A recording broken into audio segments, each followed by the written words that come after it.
I mean, the fact that you just mentioned that Reddit is doing some sort of AI shopping really shows me like we are kind of in the Wild West of where any sort of business model, any sort of thing is going to be something that could potentially be big. So we're going to see lots of companies coming out with AI ways to do AI shopping, AI try-on.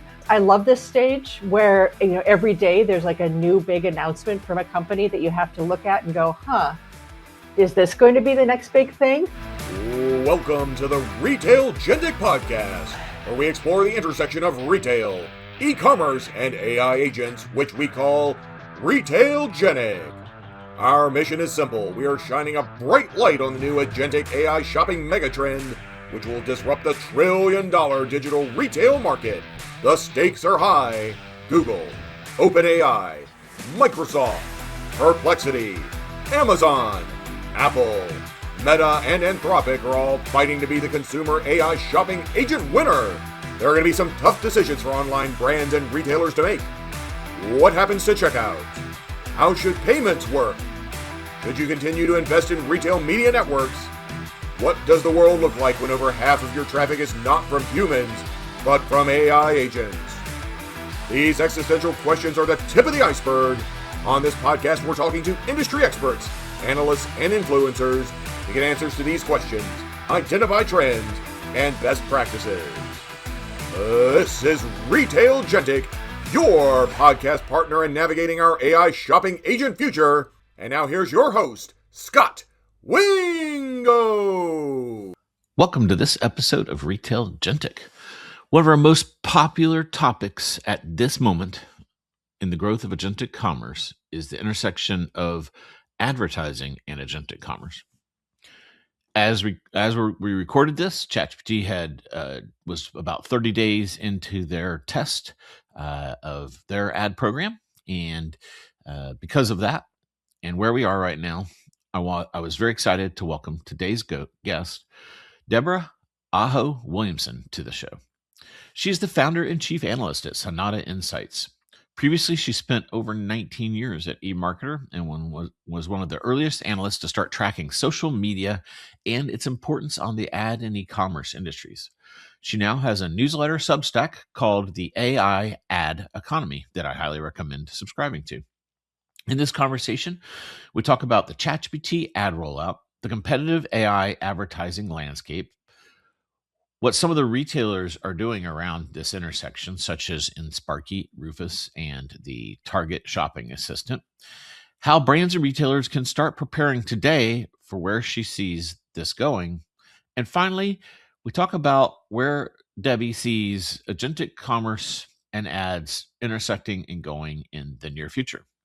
Enjoy the conversation, and happy agentic commercing. Welcome to Retailgentic. Today, I am joined by Debra Aho Williamson. She is the founder and chief analyst of Sonata Insights. Debbie, welcome to the show. Thanks, Scott. It's great to be here with you. Yeah, so the history here is I've been trying to consume all the content I can about the intersection of the traditional ad world, retail media, ad networks, and agentic commerce. And as I was searching around, I found your newsletter. And you know when you find one of those newsletters and you kind of got to go read the whole back catalog. So I started at something about 2 weeks ago, I think it was. And then I've been going slowly back through your catalog. And then I was like, I've got to see if I can convince her to come on the podcast. And you graciously agreed to some random person asking you to come on their podcast. So I really appreciate that. Absolutely delighted to be here. And the newsletter's not that old. So, you didn't have that much to catch up on, but I'm really happy to hear that you went back and read everything. I like the way you come at things. And I thought, this is very informed. And I thought we would just kind of have a conversation about you're kind of exploring the area that I want to chat more about. So it's perfect time. And some of your latest articles have been spot on for where I think things are going. I'm really looking forward to chatting with you because your area is something that I need to get better and learn more about as well. So hopefully we can learn from each other. We'll have a little learning work session and everyone can watch us do it. Before we jump in, tell us a little bit about your background. How do you know so much about advertising? I'm an analyst. I'm a researcher. I'm a speaker. I've basically spent my entire career tracking how new consumer behaviors are turning into new ad economies. I started out as a journalist in the earliest days of the dot-com and internet advertising growth at Ad Age. I covered the dot-com boom at the Industry Standard, which is a news magazine for the internet economy in the late 90s.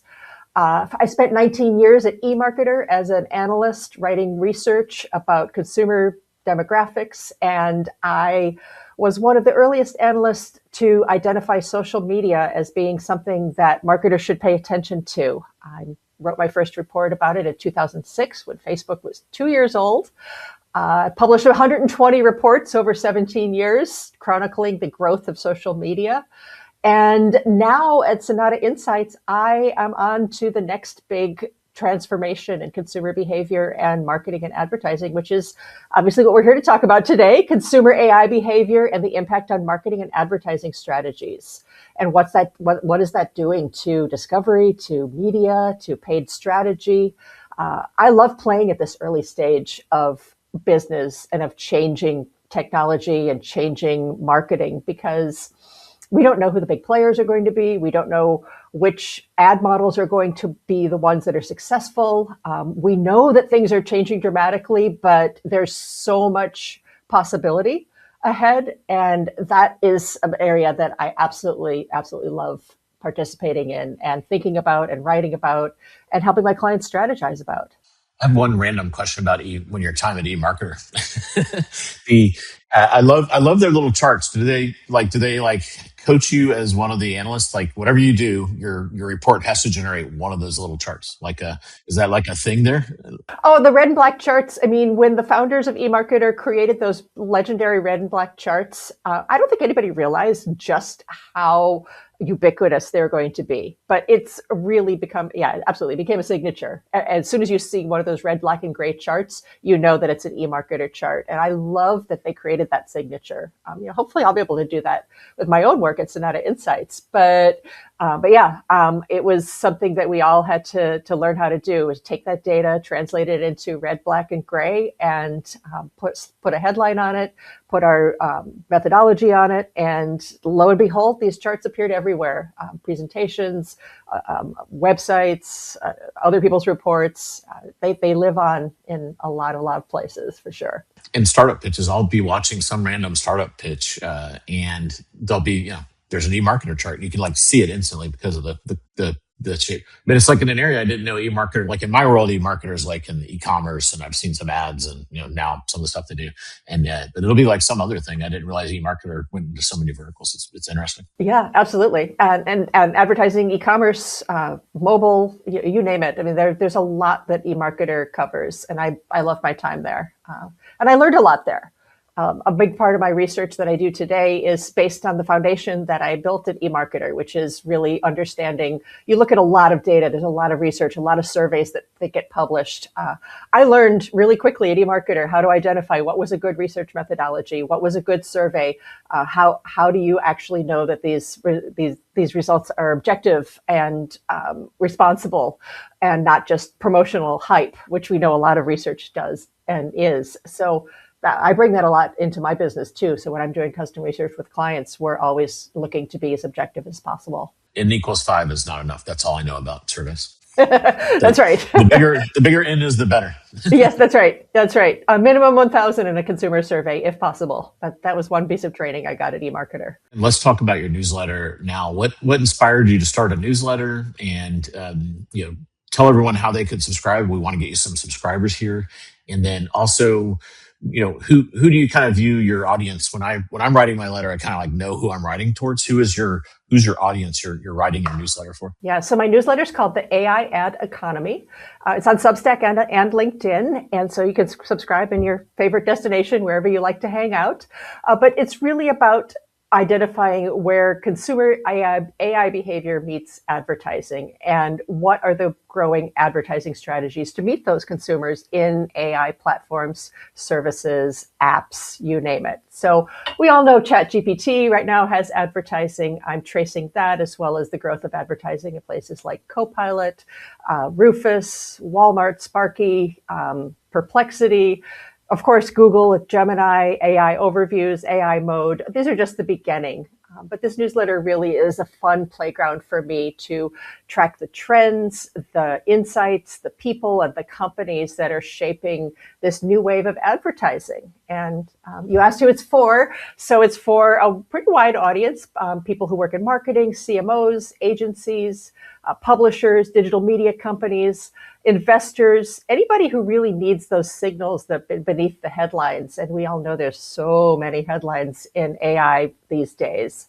I try to bring my journalistic background to bear here, and I try to help people understand what's really happening without the hype, without the layers of breathless, enthusiasm of what AI can be. In your bio, you mentioned in '06, you started really leaning in on social. Do you think this is another one of those moments? Are we at like this big kind of, Cambrian explosion of things happening here?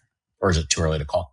No, I absolutely. I mean, and I, even before I launched the newsletter, so the newsletter launched only in December of last year. But even before that, when I started Sonata Insights, I knew that a transformation was coming. This was going to be a tectonic shift again in consumer behavior and in marketing. I could see the signs based on everything I'd done with social media research over the years. And before that, the growth of the internet, the dot-com boom, and even before that, the rise of internet advertising.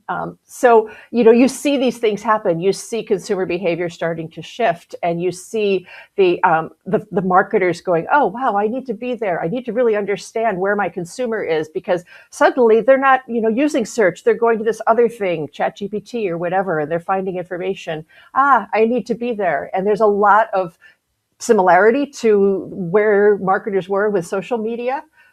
Obviously, AI is very different than social media, but there's a lot of similarity that I can use there where I can say, okay, we see consumer behavior changing. We can see the opportunities for marketers and retailers and commerce providers to play in this environment.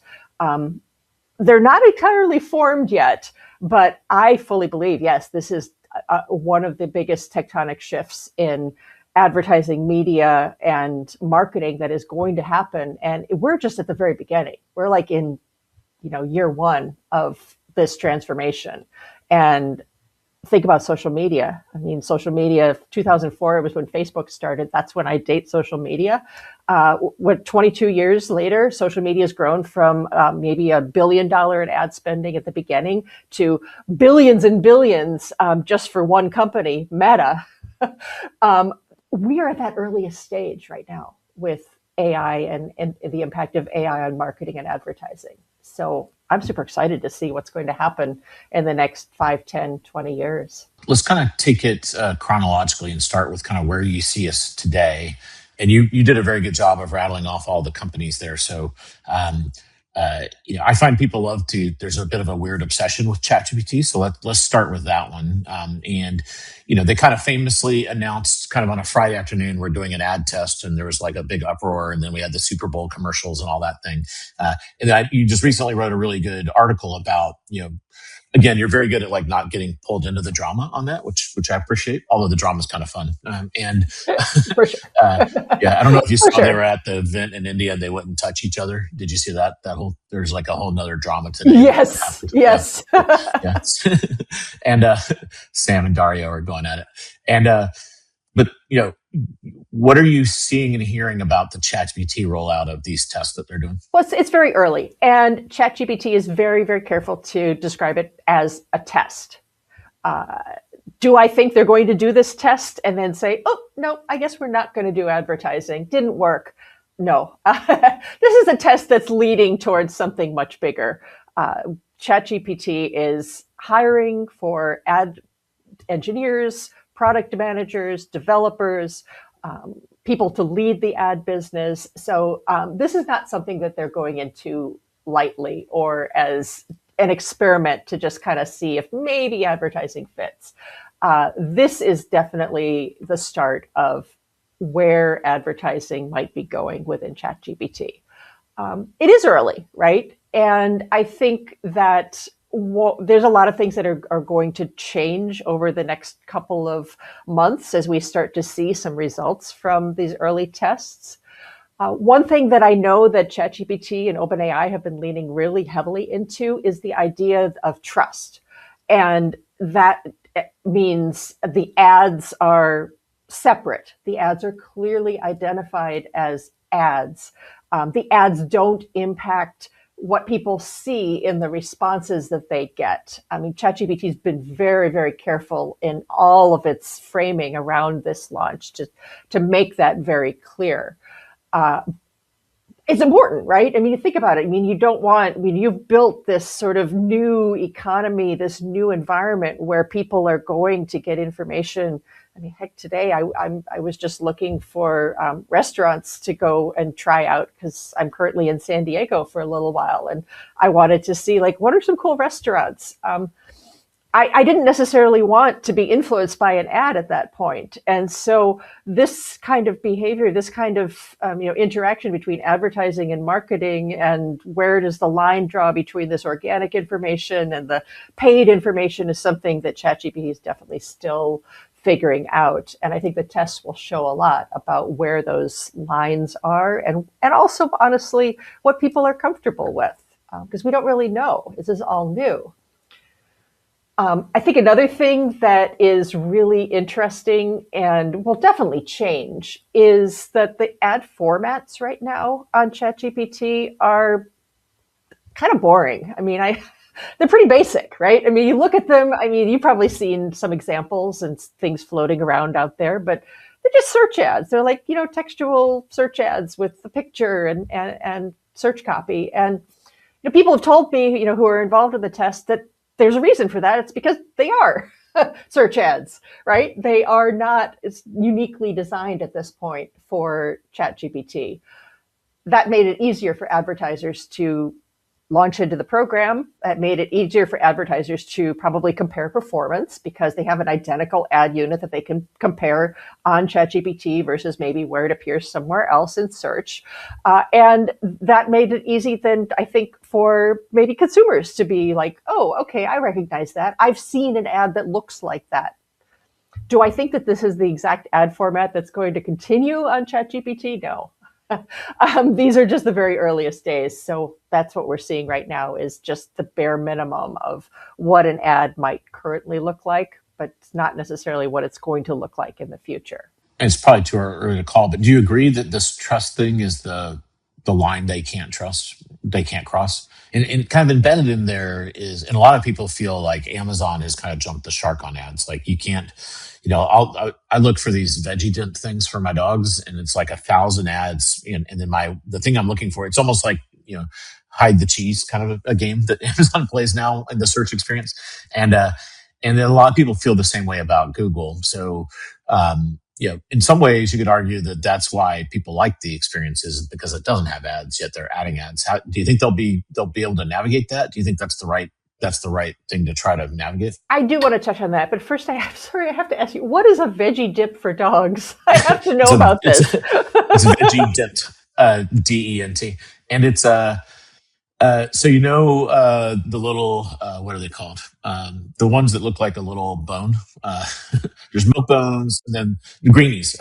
So greenies were good for dogs because they clean their teeth. This is like next level. It like actually has something on their teeth that keeps their teeth sparkling. Oh my gosh! And so I mean, so that just tells you. I mean, that to your point of Amazon and advertising. If you're seeing that many ads and sponsored links for products that are like this or similar to this, or advertisers who have something that they want to sell to people who are interested in veggie dent for their dogs, I mean, that proves your point right there. Like this is a product where this is a place where lots of companies have figured out they can make some money and they can get some attention for themselves. And Amazon has been more than willing to welcome them.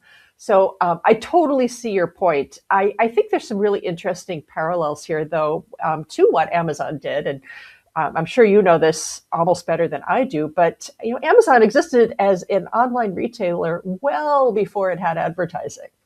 I mean, how many years? I don't know if I remember how long Amazon was an online retailer before they actually introduced advertising. Probably 97 is when they started. And then ads, marketplace was 06, and then ads, I would guess are 10 years, so 15.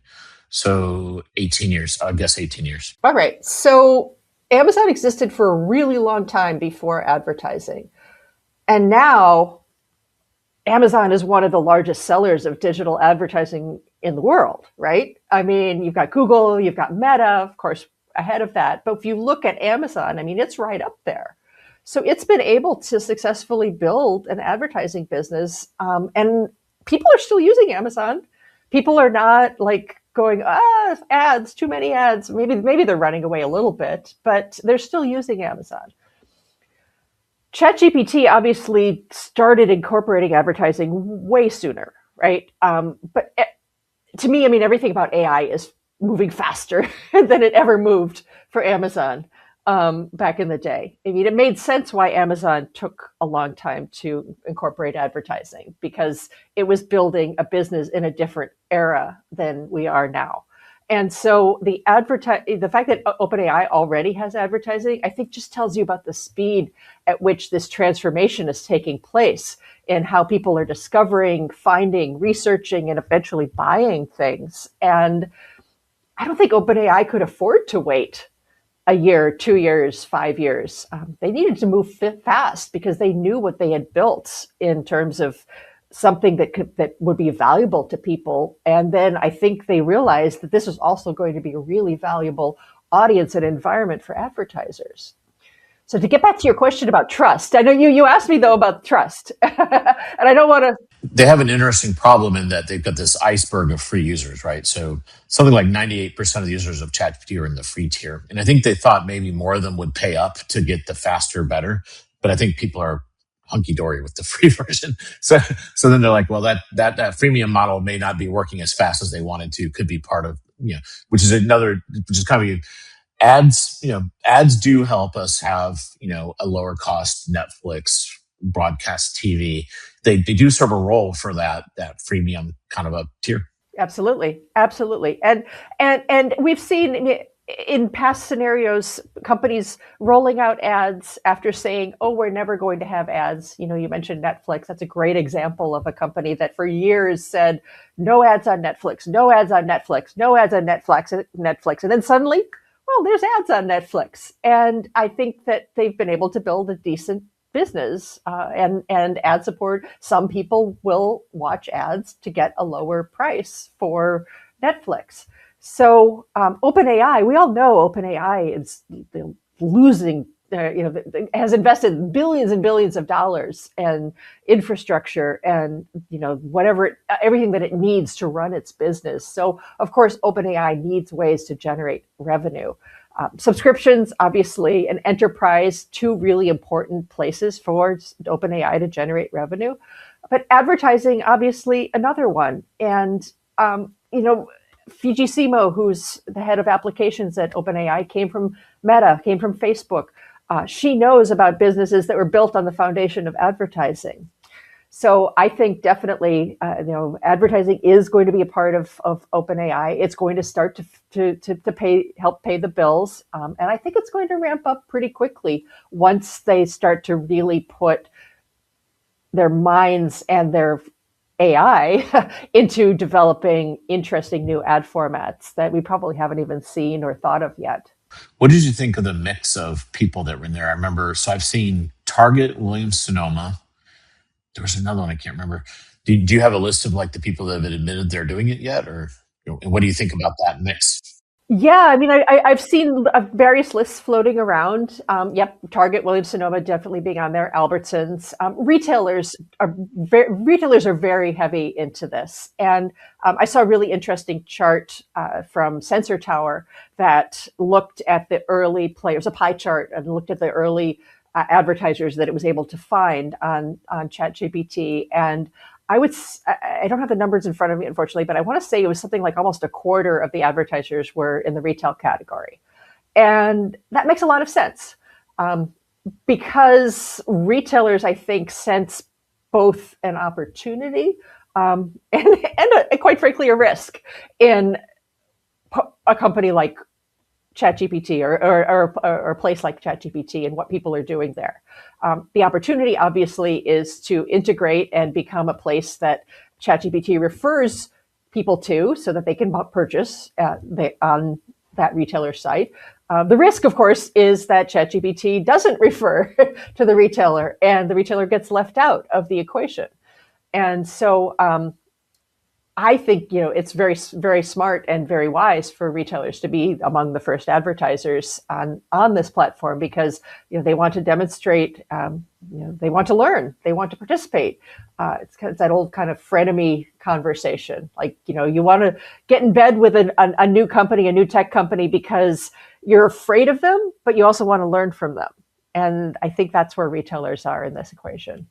So that's ChatGPT, and then you mentioned Gemini. What are you seeing? And when they announced, at NRF, they announced UCP. They introduced one new ad format, which is kind of like where you've narrowed it down to a merchant and you can inject a special offer. It's like a direct offer is the name of it. And then in a LinkedIn post, the lady running both commerce and ads announced another ad unit, which is kind of like, in my world, we would call it product listing ads. They didn't really name it, so I don't know what we'll call it. Maybe it's AI listing ads or something like that. And I have a lot of questions about that one because it looked like you were actually buying your way to the top, which is kind of like, that definitely feels very much like the ads are influencing the editorial, if you will. But I haven't seen it live in the wild, and it's a screenshot, so it's hard to tell exactly what's going on there. Have you seen any other interesting things out of Gemini? Yeah, well, so first of all, there are no ads in Gemini itself, but there are ads adjacent to AI overviews and in Google's AI mode. And Google's actually made it very. I think they've actually come out and said, at least for now, no ads in Gemini. They're keeping that an ad-free zone. I don't know if that was in competition with what ChatGPT was doing, or if they really do intend to keep Gemini as sort of this, paid or environment or some place where it really is just you and the chatbot talking without the intrusion of advertising. I don't know if that's going to happen, but anyway, I digress. I think that Google has got a very interesting and very powerful position to build out new ad formats that make complete sense across its portfolio. I mean, obviously, Google is a massive player in search. Its search ad business is doing just fine right now, regardless of what all we're talking about ChatGPT and about consumer behavior. Yeah, there are shifts happening, but overall, Google's ad business is still doing really well. And much of that is on the foundation of search. And obviously, there's other parts of the business as well, but the traditional search is a big component to that. So we're still seeing search being important. And so what Google's able to do, which I find really interesting, is to then layer on these other ad formats that are part of its AI offerings, but look kind of similar to what we might see in search. So they're comfortable for advertisers, and quite frankly, they're going to be comfortable for users as well. So you've really got a nice intermingling of traditional formats, which advertisers and consumers are comfortable with, emerging into AI environments, which are kind of new and different and experimental. And over time, I think, yes, the ad formats that will be more dedicated and more unique and more specific to the AI environment. But for now, it's just really nice to see how Google is interplaying all of the pieces of its business and still managing, to keep a very successful ad business, even as it's layering on additional new ways to reach people when they're using the AI parts of Google that make a nice complement to Google, but also make a nice competitive threat to whatever OpenAI and ChatGPT are doing. So I find it really interesting, and nobody should write off Google, absolutely, in this conversation. Yeah, I found it shocking they can turn off so much search traffic with AI mode and stuff and not take a bigger hit in their ad revenue. That's pretty amazing. It's a testament to the model. Yeah, I think the remaining clicks just become that much more valuable. And it's kind of like there's a scarcity in clicks now that's making CPCs go up to counteract the drop in traffic that they're sending. Yeah, I fully believe that for sure. And then I saw Perplexity kind of announce they're not going to do ads. So they're kind of in the Anthropic camp, it seems. But they're all over the place. They could change their mind at any point. Well, Perplexity actually did have ads. So last year, They did do a test of advertising. It was kind of unusual. It was cost per thousand based. It kept people within the Perplexity environment. You didn't click out to any external destination. It was a little bit akin to what ChatGPT is doing now, where the conversation that you were having with Perplexity triggered an ad to show. And they signed a few partners to do it, but I don't think Perplexity ever really put the muscle into it, or because it's so much smaller, I really had the resources to put the muscle into developing an advertising business the way that it should have. I love that Perplexity was first, or among the first. I love that it got the attention and demonstrated what advertising could look like on an AI environment. But I feel like not enough consumers use or even know what Perplexity is to make it something that advertisers actually wanted to put, on their experimental, media dollars, but put some experimental media dollars toward. And I think then Perplexity also realized, look, we have, this is just too much. We have to focus. And so it, I think, pivoted and is now focusing more on commerce. I don't doubt that Perplexity will eventually restart some sort of ad business, but you're right that right now it doesn't have one. And then you mentioned Copilot. What's going on at Copilot?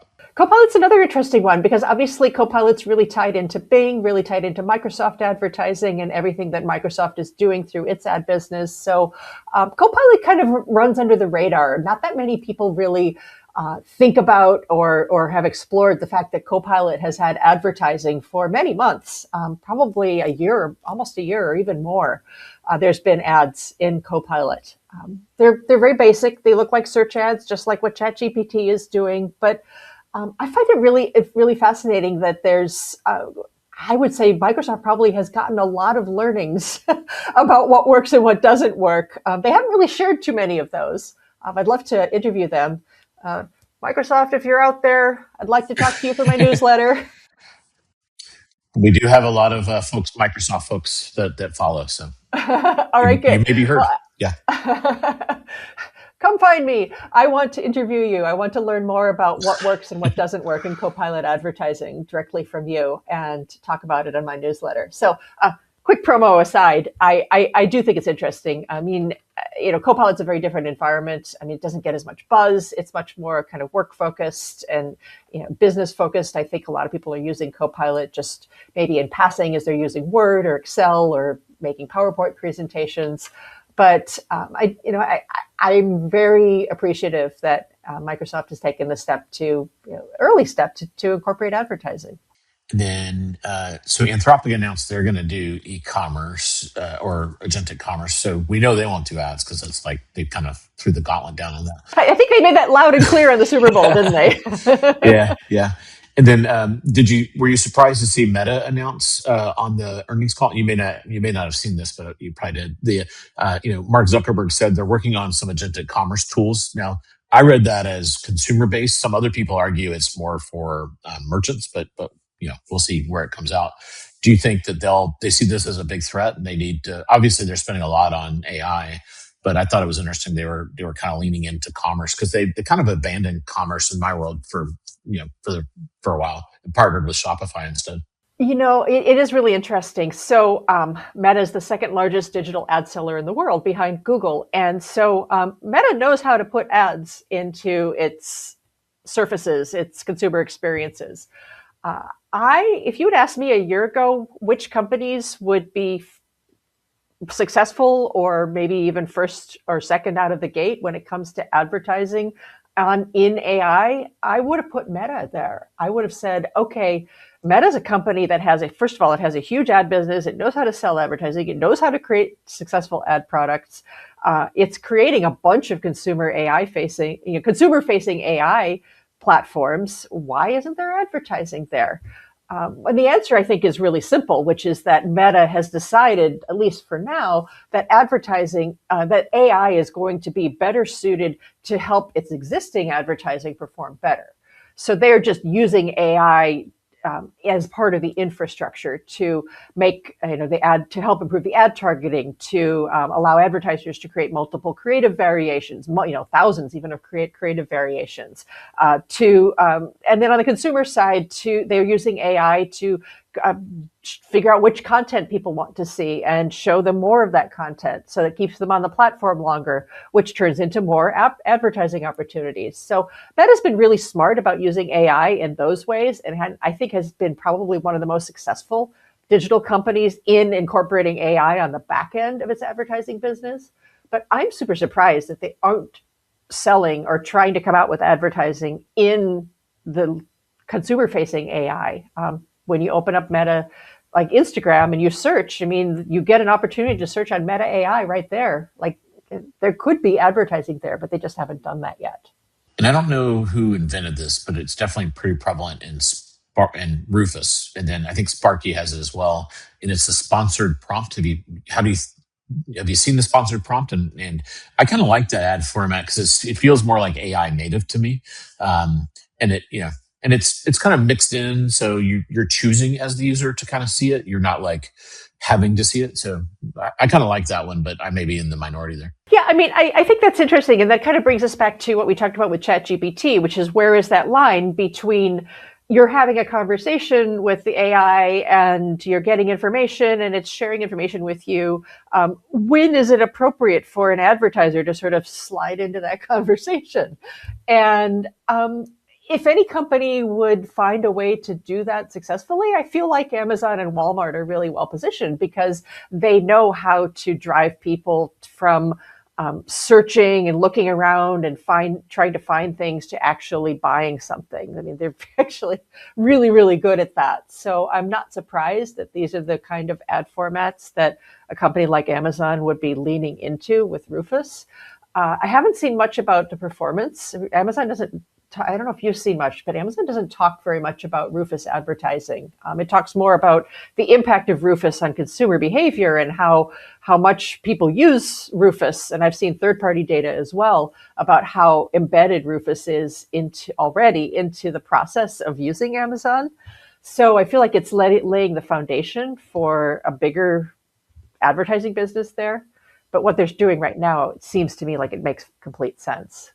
Yeah, so I know very, very large companies are asking Amazon for all kinds of Rufus thing, and there seems to be like a fortress around Rufus. Like, they won't share any information about what's going on inside of there, other than what they put out publicly on the earnings Right. calls.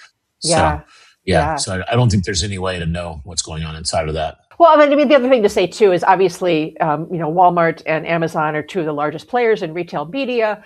They're not going to let this retail. They have important businesses to protect in retail media. So finding a way to integrate those advertisers and what they're doing in their larger retail media organization into the AI offerings that they have makes complete sense, right? They want to present a full package to advertisers. Any other wild cards you can think of? Like, right before we hopped on, I saw Reddit is doing something.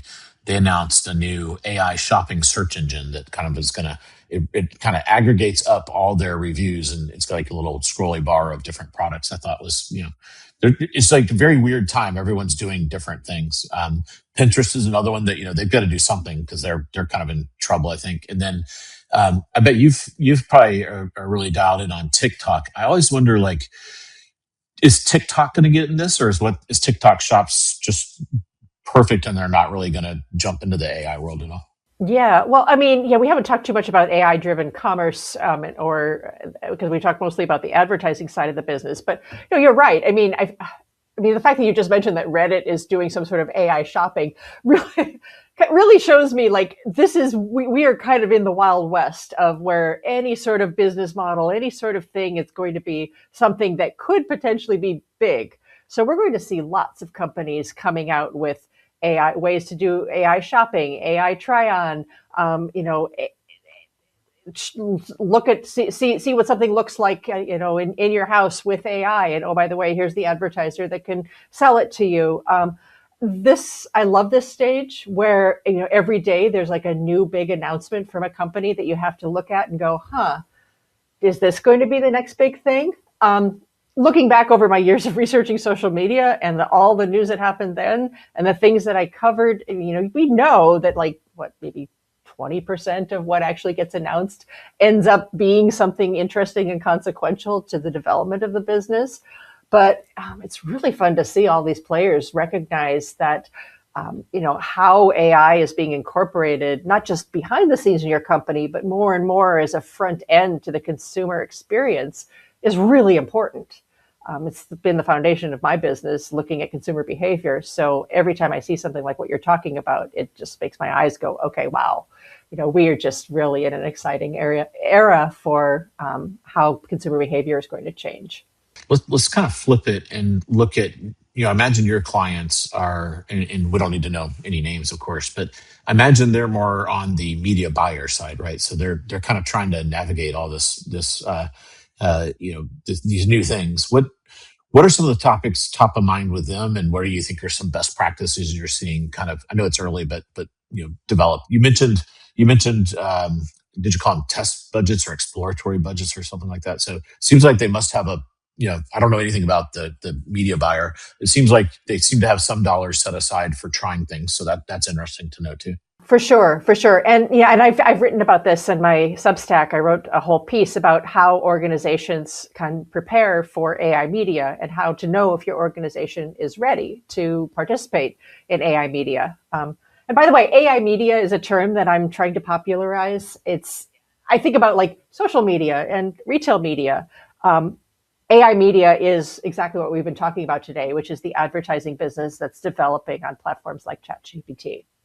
So, I feel like businesses preparation is definitely rooted in your organization. It's not just a tactical thing. It's not just, oh, hey, this looks interesting. This is like a shiny new toy. Let's put some ad dollars toward it. I feel like it's really important that the business, whether it's the agency or it's at the client or the marketer side, someone really needs to own the idea of what AI media is internally. Otherwise, I think any sort of experiment you do is going to stall. I think setting aside a bit of test budget completely makes sense. Where you get that money could be a variety of places. It could come from some companies have experimental money set aside for experimental type of things in media. I think search is a place where companies will pull dollars from and will start to see to take money from and to try to impact what they're doing on a place like ChatGPT. That's partially why the ads look like search ads, because it makes it easier for you to go, oh, okay, well, I could just take a little bit from over here and move it over there and make a nice comparison. So I think search advertising budgets are another place that companies should look to pull from when they're starting to invest in AI media. I think measurement is always a topic where brands want more than is available. In social media, people still want more than what's available. And creators, people still want more than what's available. So right now, there's not a lot of measurement in what you can do on these AI platforms. And so taking what you can get, even if it's what we call like vanity metrics or just like the basic impressions or things like that, that's valuable learning. The measurement will get better. Attribution, that's something that I think you could hopefully look toward in the future. You might be able to attribute a little bit right now, but that might be something that is a future kind of metric that companies can prepare for. On the retailer side, though, I feel like there's a lot that retailers can do. So optimizing your product feeds, having structured data so that the ChatGPT or the AI engines can easily pull information when someone's searching organically. That prepares you so that not only can an AI assistant accurately represent you, but then you also have an asset you can point to when you start to place advertising on these platforms. Yeah, if only someone would start a company that did that. Oh, is there an opportunity here, Scott? Yes. So that's what RefiBuy does. So yeah. Awesome. Okay. So yeah, so you agree then how important it is to have this structured information available, right? Yeah, unprompted. You're a genius. We didn't plan this. We didn't plan this. No, I 100% agree. I mean, the structured information is essential. And the more that retailers can do that, the more quickly, the better it's going to be for them, both on the organic side of AI as well as forming the foundation for paid media. I want to be cognizant of your time. I have to have you back because we could go on for a whole nother hour here. But This has been fun.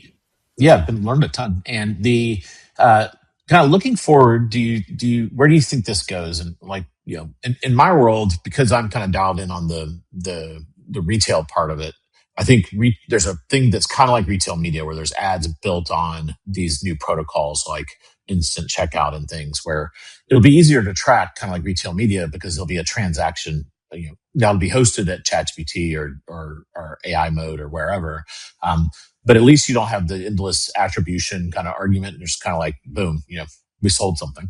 And do you think it looks a lot like that, or do you think it's going to be a wide spectrum? What's in Debbie's crystal ball for where this stuff goes? And I usually ask people to look 5 years out, but it's so early in AI and ads, maybe just like 12 or 18 months. Let's just like look a little bit into the future. Yeah, that's so much easier. Honestly, the thing that, so I think I mentioned it at the top of the podcast, I researched social media for 17 years, and every year was a new year. It still is.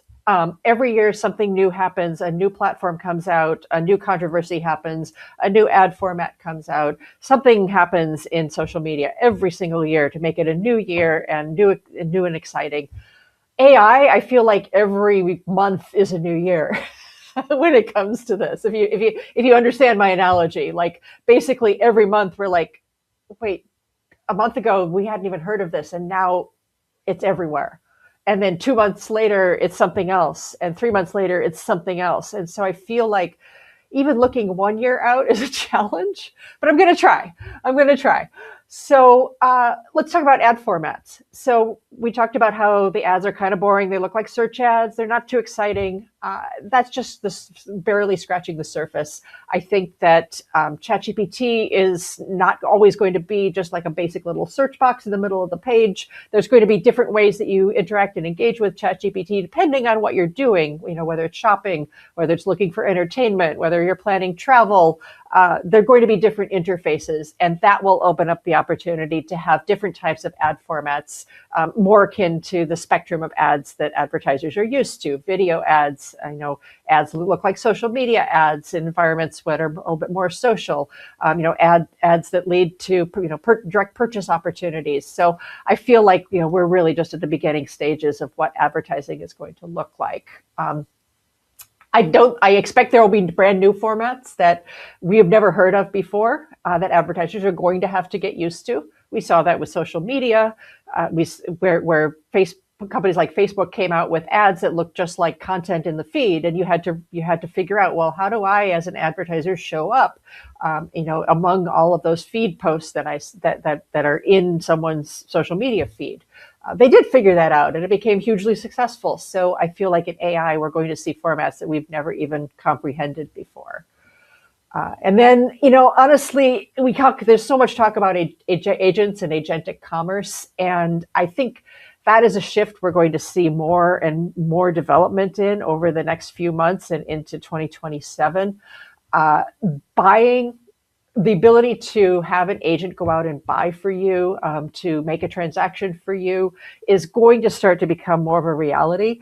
And, not to get too futuristic, but it's going to lead to an environment where the advertising is not aimed at the human eyeballs or the human sensibilities at all, but is aimed at the agent and is designed to get the agent to perform an action. So it's not even going to look like advertising.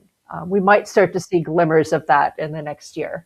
Oh, I like that. Let's save more conversation on that for next time, because let's do it. That's endlessly fascinating to me.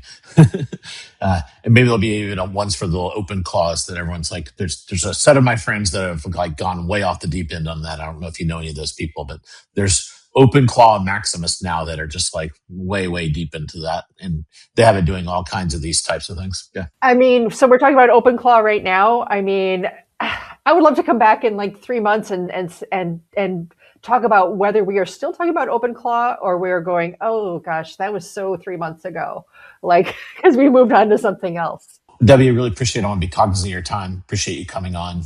Your newsletter is AI Ad Economy, and it's on Substack, and we'll link to that in the show notes. And then it's also on LinkedIn. And the way I found it is I went to Debra Aho Williamson, and then you link to it right there on your LinkedIn. And you could probably find it just by searching AI Ad Economy.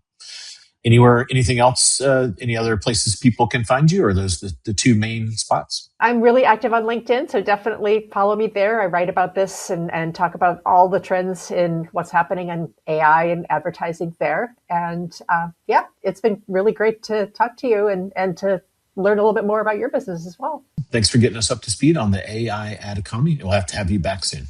Awesome. Thank you so much. Follow, rate, and share to stay up to date with Retailgentic, your guide to the future of AI shopping agents.